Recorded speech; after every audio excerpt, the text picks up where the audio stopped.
In 1987, when I was 4 years old and my sister was 6, my family moved to the north side of the town that my sister and I grew up in.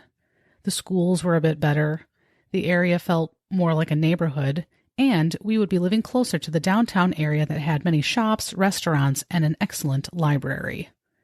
My sister and I would often walk or ride our bikes to town, and one store that we frequented was Hallmark, which actually had a store in our suburban town.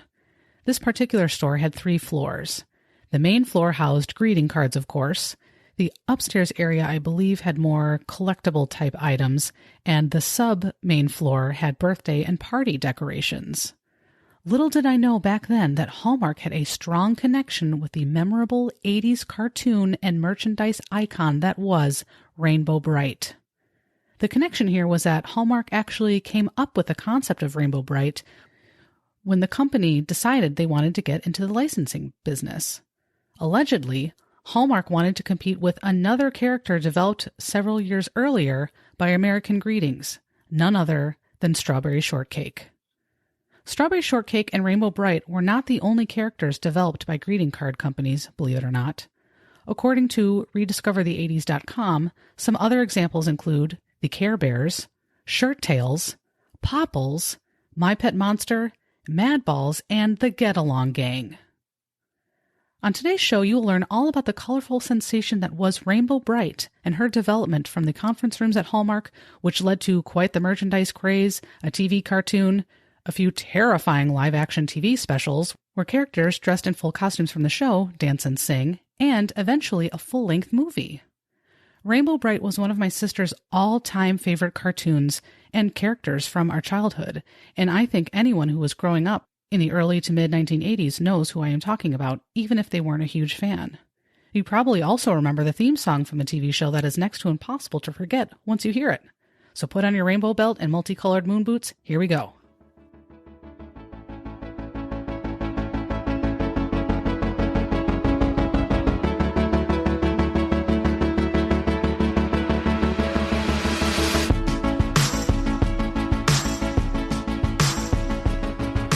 Hello, and thank you so very much for tuning into the Pop Culture Retrospective Podcast, a show inspired by and in memory of my big sister Rebecca and her love for all things pop culture, especially the people, places, and things of the 1980s, 1990s, and early 2000s. My name is Amy Lewis, and I am your captain aboard this pop culture time machine. You are tuning into episode number 8, Rainbow Brite, a beloved cartoon character and merchandise juggernaut from the 1980s. My sister adored Rainbow Brite and collected merchandise, including a twink doll and drinking glasses adorned with her picture, well into her adulthood. Rainbow Brite was a pretty short-lived TV show, but her staying power has survived the test of time over and over again. I also found through my research that Rainbow Brite was one of those pop culture items that most children seemed to generally like at the time when it came out, or at least had some awareness of. But when you watch it and learn more as an adult, it is actually quite dark and creepy at times. I don't think it's necessarily something my kids would want to watch. Some other examples include Return to Oz, which we talked about for a moment in the intro episode, Hug-a-Bunch, and The Dark Crystal, to name just a few. I'm not sure if they would be more creeped out or if I would be, but anyways. The development of Rainbow Brite dates back to about 1983. Vice President of Creative and Licensing, Gary Glissmeyer, and a team of artists headed by Cheryl Kozad, along with writers under the direction of Hallmark's editorial director Dan Drake, all worked together to come up with the concept. Also, Lanny Julian, who was the Vice President of Sales and Marketing at Hallmark, also had a hand in the development. Glissmeyer and Julian were given the task of somehow getting Hallmark into the licensing division via developing characters that could be marketed toward children. Glissmeyer and his group came up with the idea about a girl who was relatively young, who has special powers over nature, which eventually evolved into her being in charge of the various colors of the universe, and she and her friends needed to work to protect it.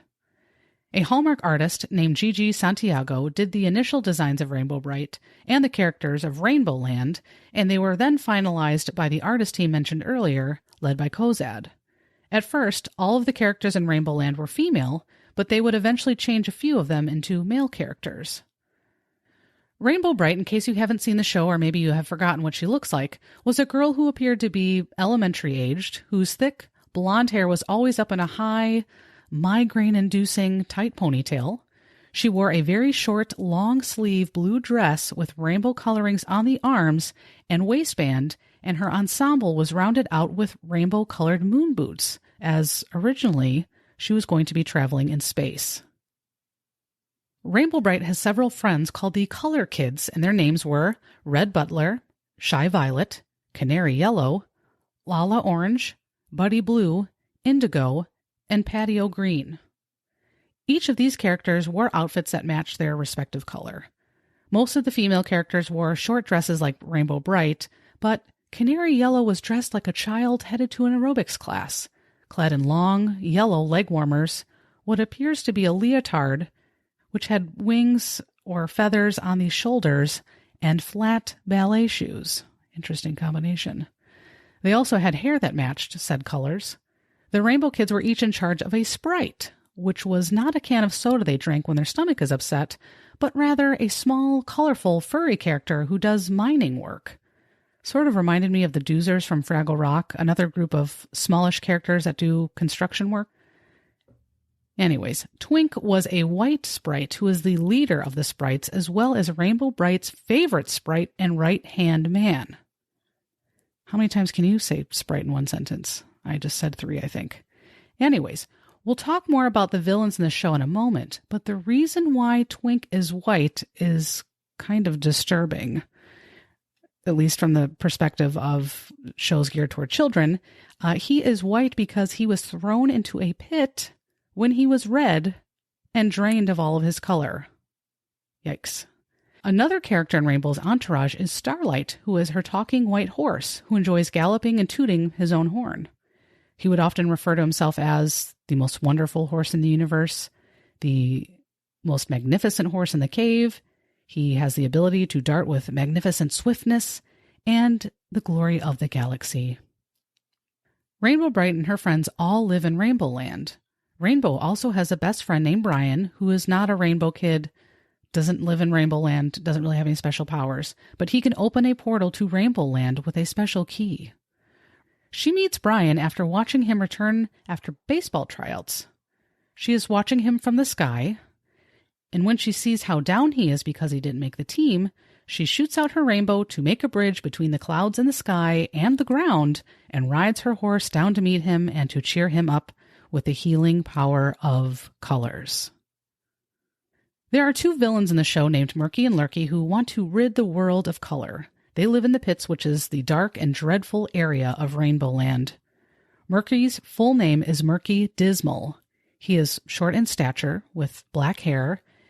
He is sea foam green in color. He has a thick mustache and a very sinister-looking unibrow.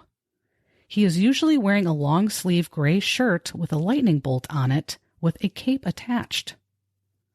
Further, he wears gray shoes with a matching gray helmet that comes to a point almost like there is a small antenna on top.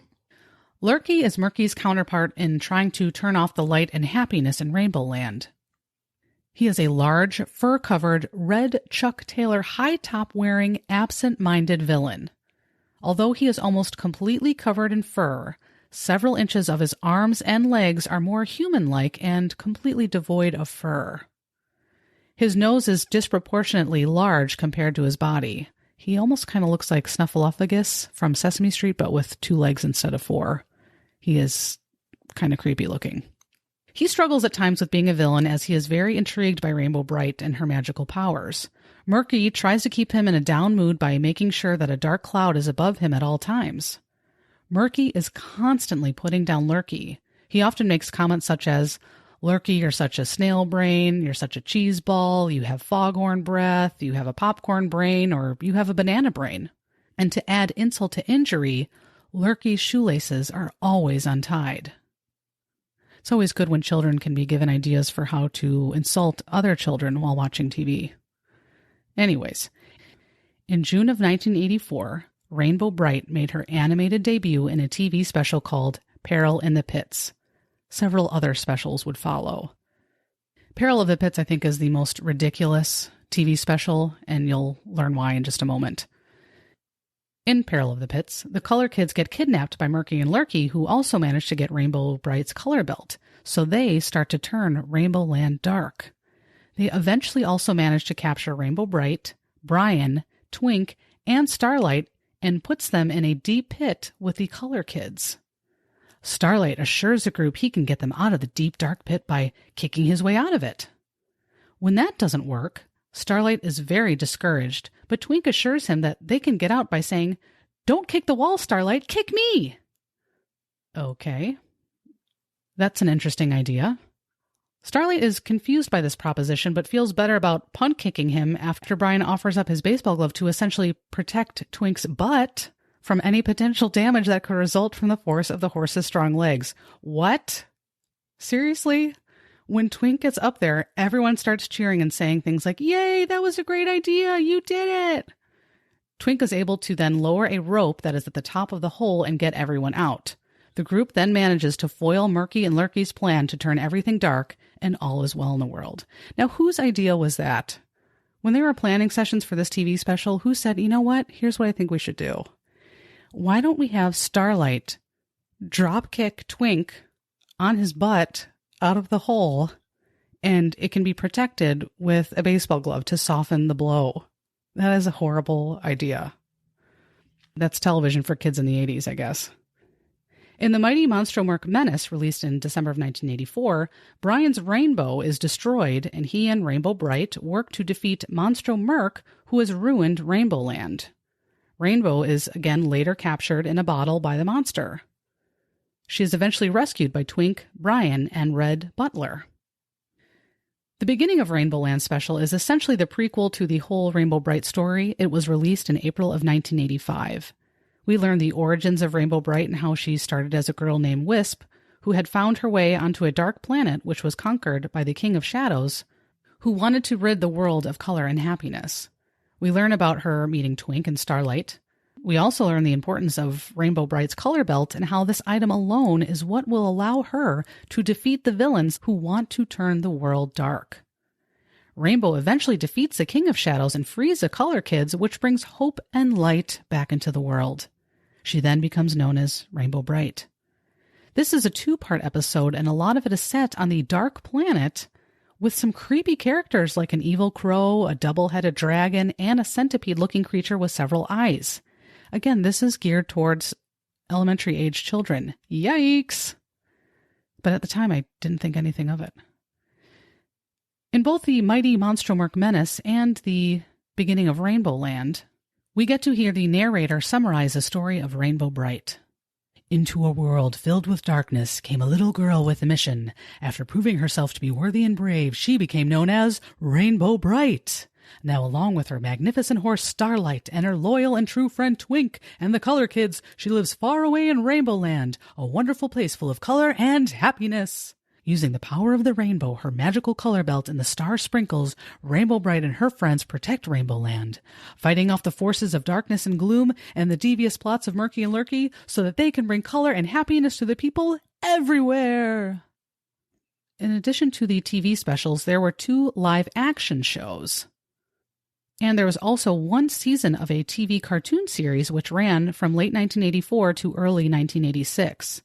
The cartoon series followed a similar format to the TV specials, where Rainbow Brite and her colorful crew triumph over darkness. The live-action shows were probably the most creepy representation of Rainbow Brite that could be viewed in the 1980s. One special was called Rainbow Brite, It's Your Birthday Party, which features life-size Rainbow Brite and Twink, who are clearly costumed adults, and children who have skills to perform in a circus, like juggling and flipping. Rainbow Brite actually performs a remix of Twinkle Twinkle Little Star while holding a microphone on a stand. She actually dips the microphone stand down like a performer. It's really, really creepy, and her head is humongous.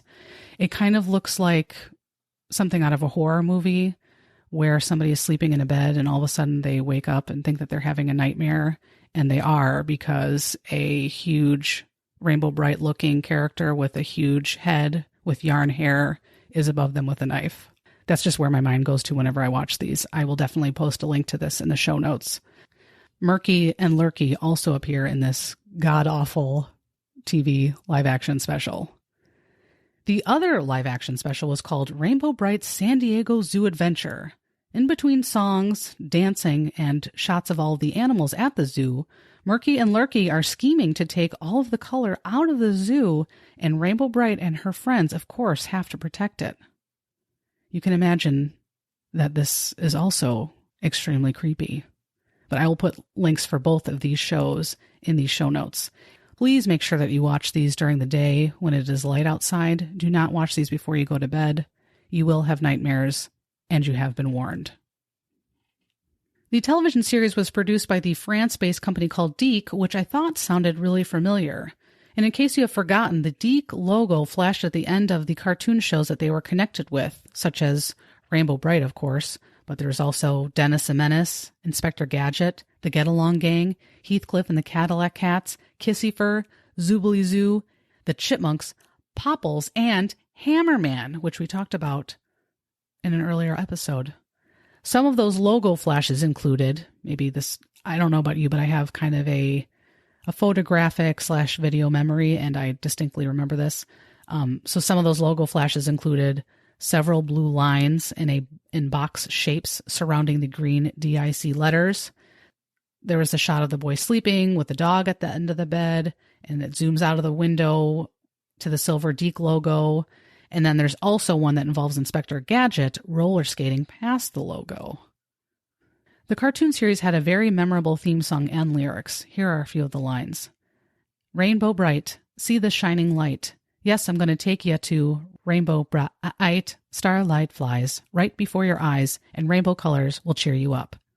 You're darn right they will. In 1984, Hallmark partnered with Mattel to develop a line of Rainbow Brite toys. This partnership would prove to be incredibly successful, albeit for a short period of time. It first started with dolls in various sizes, followed by plastic horses, similar to ones from the Barbie collection, so kids could, of course, play with Starlight. That cocky horse. Other Rainbow Brite merchandise, not necessarily produced by Mattel, included a Rainbow Brite bedroom set, which includes curtains, pillow shams, star-shaped throw pillows, a rainbow border, lamp, and even a Starmobile. You could also get Rainbow Brite coloring books, board games, backpacks, furniture, cross-stitched patterns, night lights, and even cereal. I'll post a link to the Rainbow Brite cereal commercial in the show notes. In 1985, Rainbow Brite was Mattel's hottest-selling toy in their history, and as a result, there were many bootleg toys sold in North America and Europe. How did people acquire bootleg Rainbow Brite toys in 1985? That just makes me laugh when I'm just thinking about it. Did you meet somebody out in a dark alley and they opened up their detective coat and inside were a bunch of Rainbow Brite dolls? And then you had to leave money in a dumpster and then you could pick up the doll. How did that even happen? That's a mystery. That's maybe a subject for another show because that's just ridiculous. This explosion may have happened due to the large budget that Mattel had for marketing and advertising, which was allegedly around $35 million. There were many commercials for the Rainbow Brite doll, including ones that starred Kelly Martin, who you may remember from the TV show Life Goes On, and Tracy Gold, who you may remember from Growing Pains. Rainbow Brite merchandise was also popular in other countries and areas of the world, including Germany, Italy, Spain, Canada, and France. Fun fact, in Japan, Rainbow Brite was called Magical Girl Rainbow Brite. One piece of Rainbow Brite merchandise that my sister and I used all of the time was a Rainbow Brite record, which was also available on cassette, released by Disney's Buena Vista Records entitled Paint a Rainbow in Your Heart. We played this record over and over and over again. I found this record in near mint condition in a resale shop a few years ago, and it's a very good thing I was one of the only people in the store when I discovered it because I was way too enamored to have found this treasured relic of me and my sister's childhood. The record includes classic songs such as Color Symphony, Prismatism, Starlight, Rainbow Brite, The Pits, and my personal favorite, The First Part of Friendship is Friends, which includes the memorable lyrics. And bonus points if this sounds familiar to you, and I did not need to look up these lyrics, I know them by heart. Clippity clappity cally calloo. The best part of friendship is you. Patty, you're my friend. I'll stick with you through thick and thin. We'll explore where no one's been before. And when we're through, I'll gladly share my lunch with you, unless there's a virus outbreak. Because I am your friend. Where would I be without you as my friend? And what can I do without you? How true. Together forever, the road never ends. The first part of friendship is friends. You're darn right it is. In 1985, a feature-length Rainbow Brite movie was released called Rainbow Brite and the Star Stealer. In this film, Rainbow Brite works to try and bring spring to a planet that is experiencing a never-ending winter. She must stop a wicked princess in order to make this happen. Some new characters are introduced in this film, including Onyx, who is a robotic horse that has rocket legs, Stormy, another girl with magical powers, and Skydancer, Stormy's horse, Chris, a boy from the planet that is stuck in a cycle of winter, and the Dark Princess. It took about 3 months for the film to be made, and up until that time, it held the title of being the fastest-made animation film. The film was critiqued for essentially being an 85-minute toy advertisement for Rainbow Brite. It earned just shy of $5 million and was later released on VHS and, drumroll please, Betamax, and later DVD. The film ran over and over again on the Disney Channel, which is, I think, how me and my sister watched it, because I definitely recall watching that multiple times. By the end of the 1980s, Rainbow Brite's popularity started to wind down, but for those of us who grew up watching the show and playing with Rainbow Brite-inspired merchandise, the memories of this unique character never really faded away.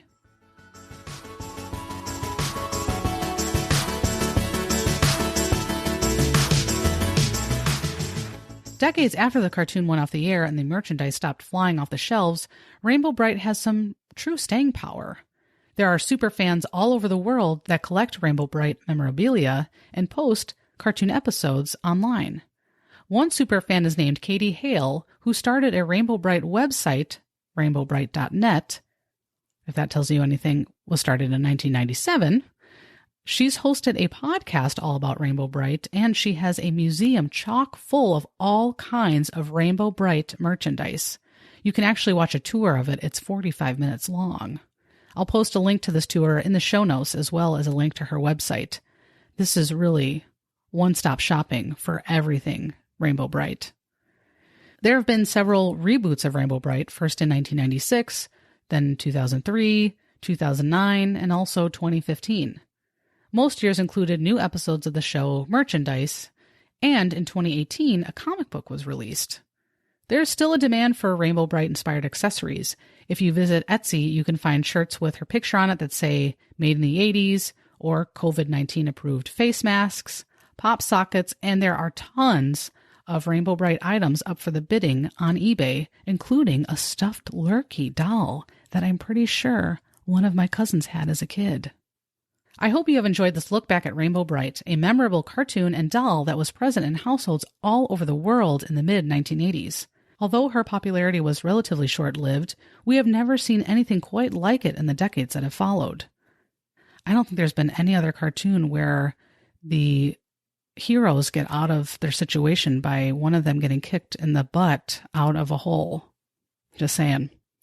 What started off as a brainchild of a few creative folks at Hallmark evolved into a merchandise sensation. If you are enjoying the Pop Culture Retrospective Podcast, please consider subscribing on whichever podcast platform you use. Please also consider rating the show on iTunes or Apple Podcasts. It helps the show out quite a lot. Thank you so very much for tuning in and for your support. Please tell your friends and family about this show. Please feel free to contact me. My email address is popcultureretrospective@gmail.com, or you can tweet me. I'm at popcultureretro. I hope you will join me for my next show, where we will be discussing the life and adventures of Mr. Michael Bolton. Until then, be kind, be safe, and hold on to your memories.